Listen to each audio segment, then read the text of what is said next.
வணக்கம் நண்பர்களே. இன்று ஒரு தகவல் 360 சார்பாக இன்று நாம் வழங்கக்கூடிய ஒரு தகவல் என்ன பார்த்தீங்கன்னாக்கா, இந்த ரயில்வே துறையானது தமிழ்நாட்டுக்கு சில ப்ராஜெக்டுகளுக்கு சாங்ஷன் பண்ணிட்டாங்க. அது என்னென்ன ப்ராஜெக்ட் அப்படிங்கிறத பற்றி தான் இந்த நிகழ்ச்சியில் பார்க்க போகிறோம். உங்களின் பார்வையில் இன்று ஒரு தகவல் 360. முதல்ல ஒரு ப்ராஜெக்ட்டுக்கு பணமே சாங்ஷன் பண்ணிட்டாங்க.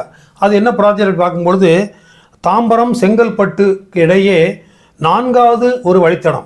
இப்போ தாம்பரம் செங்கல்பட்டுக்கு இடையில் மொத்தம் 3 வழித்தடம் போகுது.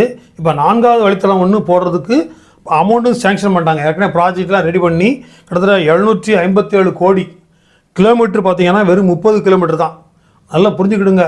ஒரு 30 கிலோமீட்டர் தூரத்துக்கு ரயில்வே பாதை போட்டு சரி பண்ணுறதுக்கு ரயில்வேக்கு கிட்டத்தட்ட 757 கோடி ரூபாய் தேவைப்படுது.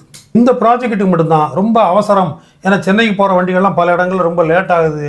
எல்லாம் போட்டு தான் வச்சு அனுப்புவாங்க. செங்கல்பட்டுக்கு அப்புறம் எவ்வளவு நேரத்தோடு போனாலும் சரி, ஒவ்வொரு வண்டி முன்னாடி போக தான் அடுத்தது வண்டி அனுப்புவாங்க. இப்போ 2 வண்டி ஒரே இடத்துல போகிற அளவுக்கும், அதே போல் 2 வண்டி எங்கேருந்து புறப்பட்டு வர அளவுக்கும் வசதி பண்ணிடுவாங்க. அப்புறம் பார்த்தீங்கன்னாக்கா, எந்த ஒரு ப்ராஜெக்ட்னாலுமே முதல்ல டீட்டெயில்டு ப்ராஜெக்ட் ரிப்போர்ட், அதை சுருக்கமாக டிபிஆர் அப்படின்னு சொல்கிறது வழக்கம். அந்த டிபிஆரை முதல்ல தயாரிக்க சொல்லுவாங்க. அதாவது இந்த திட்டத்தை நிறைவேற்றதுக்கு அதுக்குரிய தகவல்கள்லாம் சேகரித்து அதுக்கு என்னென்ன வழிமுறைகள் இருக்குது அதை பற்றிய தகவல் பூரா கொடுக்கறதுக்கு தான் டிபிஆர் சொல்லுவாங்க. ஸோ அந்த வகையில் பார்க்கும்போது தஞ்சாவூர், திருவாரூர், காரைக்கால் இந்த வழித்தடத்தில் 96 கிலோமீட்டருக்கு டபுள் லைனாக ஆக்கிறதுக்கு ஒரு ப்ராஜெக்ட் தயார் பண்ணி கொடுத்துட்டாங்க. அதாவது எவ்வளோ செலவாகும், வழித்தடம் எவ்வளோ தூரம், என்னென்ன இடத்த வாங்க வேண்டி இருக்கும். ஸோ அதற்கான டீட்டெயில்டு ப்ராஜெக்ட் ரிப்போர்ட்டை தயார் பண்ணி கொடுத்துட்டாங்க. அதே போல் கும்மிடிப்பூண்டிக்கும் கூடூருக்கும் இடையில் 3வது மற்றும் 4வது லைன் போடுறதுக்கான அந்த ப்ராஜெக்ட்டுக்கான ரிப்போர்ட்டும் தயார் பண்ணி கொடுத்துட்டாங்க. அதாவது கும்மிடிப்பூண்டிக்கும் கூடூருக்கும் இடையிலன்னு சொல்லும்போது சென்னையிலிருந்து வடக்கு நோக்கி செல்லக்கூடிய அந்த ரூட்டில் 4 லைன் தேவைப்படுது அப்படிங்கிறதுனால அறுபத்தை போட்டிருக்கிறாங்க. ஏன்னா ஒரு நாளைக்கு நூற்றுக்கணக்கான ட்ரெயினில் அதர் ரூட்டில் ஒன்றுக்கு பின்னாடி 5 நிமிஷத்துக்கு ஒரு வண்டி போய்கிட்டே இருக்குது. ஸோ அதற்காக தான் இதுக்கு தான் முக்கியத்துவம் கொடுப்பாங்கன்னு நான் நினைக்கிறேன். ஒரு லாங் டிஸ்டன்ஸ் ப்ராஜெக்ட், அதாவது விழுப்புரத்தில் இருந்து நாகர்கோவில் வரைக்கும் 3வது 4வது லைன் போடுறதுக்கு முடிவு பண்ணிட்டாங்க. விழுப்புரத்துடைய தென் கடைசியில் உள்ள அந்த முக்கியமான வியாபார நகரமான அந்த நாகர்கோவில் கன்னியாகுமரி டிஸ்ட்ரிக்ட் இருக்குது. அங்கு இருந்து திருநெல்வேலி, மதுரை, திண்டுக்கல், திருச்சி, அப்புறம் விழுப்புரம், அப்படியே செங்கல்பட்டு வரைக்கும் இந்த ரூட்டில் போகும்போது விழுப்புரத்திலிருந்து நாகர்கோவில் வரைக்கும் 4 வழித்தடமாக 3வது + 4வது வழித்தடத்தை போட இருக்கிறாங்க. இப்போ இதிலேருந்து என்ன ப்ராஜெக்ட் நடக்க போகுதுன்னா, இனிமேல் ஹை ஸ்பீடு ட்ரெயின்கள் ஒரே நேரத்தில் 2 ட்ரெயின் விட்டாலும் 2 ட்ராக்கில் அது பாட்டு போய்கிட்டே இருக்குது. ஸோ அந்த மாதிரி ஏற்பாடு பண்ண போகிறாங்க. ரிப்போர்ட்டை தான் தயார் பண்ண போகிறாங்க. அந்த ரிப்போர்ட் தயார் பண்ணி போய் அதன் பிறகு அமௌண்ட்டு சேங்ஷன் பண்ண பிறகு தான் அந்த ப்ராஜெக்ட் நடைமுறைக்கு வரும். இருந்தாலும் இதுக்கு ஒரு புள்ளியார் சொல்லி போட்டாங்கல்ல, ஸோ அதுவே பெரிய விஷயம். அதே போல் விழுப்புரத்துக்கும் திருச்சிராப்பள்ளிக்கு இடையில் இந்த மெயின் லைன் சொல்லும் இல்லையா, தஞ்சாவூர் கும்பகோணம் வழியாக, அந்த லைனையும் டபுள் லைனாக மாற்றுறதுக்கான அந்த ப்ராஜெக்ட் ரிப்போர்ட்டை தயார் பண்ணுங்க அப்படின்னு அதுக்கு ஆர்டர் கொடுத்துட்டாங்க. அதே போல் ராமேஸ்வரத்தை இந்திய ரயில்வே அளவில் ஒரு முக்கியமான ஒரு சுற்றுலாத்தலமாக நினச்சி அவங்க முடிவு பண்ணியிருக்கிறாங்க. ஸோ ஆகையினால இந்த ராமேஸ்வரம் மானாமதுரை இடையே டபுளிங் அந்த லைன், அதாவது இரட்டை வழி பாதையாக மாற்றுவதற்கு ஒரு ப்ராஜெக்ட் தயார் பண்ணுங்க. அப்படி கிலோமீட்டர் பார்த்தீங்கன்னாக்கா 113 கிலோமீட்டர்.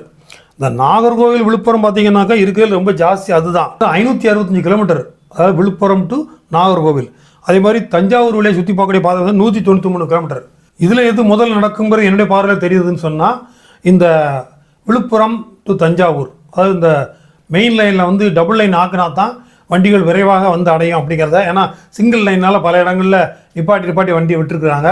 ஸோ முதல்ல அதுதான் நடக்கும்னு நான் நினைக்கிறேன். அடுத்தது இந்த ராமேஸ்வரம் மானாமதுரை நடக்கலாம். கடைசியாக தான் அந்த நாகர்கோவில் டு அந்த விழுப்புரம் நடக்கிறதுக்கு வாய்ப்பு இருக்குது. ஏன்னா அது கொஞ்சம் தூரம் ஜாஸ்தி. ஸோ எனவே தமிழ்நாட்டுக்கு இந்த மாதிரி திட்டங்கள்லாம் அனௌன்ஸ் பண்ணியிருக்காங்க. ஆனால் இதில் குறிப்பிட்ட கவனிக்க வேண்டிய விஷயம் என்ன கேட்டிங்கன்னாக்கா, இவைகள் எல்லாமே ஏற்கனவே இருக்கக்கூடிய லைனை எக்ஸ்டெண்ட் தான் பண்ணியிருக்காங்களே தவிர புதுசாக ரயில்வே ரூட்டு இவங்க பண்ணலை. இதுக்கு என்ன காரணம் சொல்லி பல பேர் குழம்பிட்டு இருக்காங்க. ஏன் தமிழ்நாட்டுக்கு மட்டும் புது ரயில்வே திட்டங்களாக கொண்டு வர மாட்டேங்காங்கன்னு சொல்லி. அதுக்கு பெரிய அளவில் குறைபாடு நம்மக்கிட்ட இருக்குங்கிறத நாம் புரிஞ்சுக்கணும். கன்னியாகுமரியில் காலையில் ஒரு 6-7 மணி ஆக்கில் சென்னைக்கு போகிற ட்ரெயினில் கன்னியாகுமரியில் இருந்தோ நாகர்கோவிலேருந்து ஏறுங்க, அல்லது சென்னையிலேருந்து கன்னியாகுமரி வர வேண்டிய பகல் நேரத்தில் ஏறுங்க. நீங்கள் ஒவ்வொரு ஊர்லேயும் பார்த்தீங்கன்னாக்கா கலர் கொடிகள்லாம் ஊனி அங்கங்கே பிளாட்டுகள் விற்பனைக்கு, அந்த ப்ராஜெக்ட் இந்த ப்ராஜெக்ட் சொல்லி ஏகப்பட்ட பிளாட்டுகள் போட்டு விற்கிறதுக்கு எல்லாரும் தயார் பண்ணிட்டாங்க. அதாவது அது புறம்போக்கு இடம், வயல், என்னென்ன காலி இடம் எங்கெங்கே இருக்கோ அவ்வளோ பிளாட் போட்டு விற்க ஆரம்பிச்சிட்டாங்க. இது இன்றைக்கி நேற்று இல்லை, கடந்த 15 வருஷமாக 20 வருஷமாக இது நடந்துக்கிட்டே இருக்குது. நீங்கள் பார்க்கலாம், நீங்கள் வேணால் ட்ரெயினில் பயணிக்கும்போது பாருங்கள், எல்லா ஊர்லேயும் எந்த ஊரில் இல்லைன்னு நீங்கள் சொல்லவே முடியாது. அதே போல் இங்கே நாகப்பட்டினத்தில் ஆரம்பித்து கோயம்புத்தூர் வரைக்கும் போங்களேன், அங்கே எல்லா இடங்களையும் நீங்கள் பார்க்கலாம். கலராக கொடி ஊனியிருப்பாங்க, பாதை போட்டு தார் ரோடு போட்டு பிளாட்டுகள் தொடர்பு எண் போட்டு. காலி இடம் எங்கே இருக்குது? இப்போ ரயில்வே ப்ராஜெக்ட் பண்ணால் இந்த பிளாட் வாங்கினவங்கள்ட்ட போயா ரயில்வே டிபார்ட்மெண்ட் எங்களுக்கு இடம் கொடுக்குன்னு நிற்கும்? அதுக்கு சான்ஸ் கிடையாது. அவங்க மட்டும் லட்சக்கணக்கில் வாங்கி கொடுத்த காசை அவனுக்கு இழக்க விரும்ப மாட்டாங்க. ஸோ அதனால் தமிழ்நாட்டை பொறுத்த வரைக்கும் இந்த புதிய ரயில்வே திட்டங்கள் வர்றதுக்கு இடமே இருக்கான்னு கூட தெரியல, எனக்கு தெரிஞ்சு இல்லை. எனவே தான் இந்த மாதிரி திட்டங்களில் பார்த்திங்கனாக்கா ஏற்கனவே இருக்கிற ஊர்களில் double line, triple line, 4th line தான் போடுறாங்களே தவிர புதுசாக இந்த ரயில்வே ரூட்டுகள் வந்து போடுறதுக்கான வாய்ப்புகள் தமிழ்நாட்டில் குறைஞ்சிக்கிட்டே வருது. ஏன் இல்லைன்னே சொல்லலாம் போல தான் தெரியுது.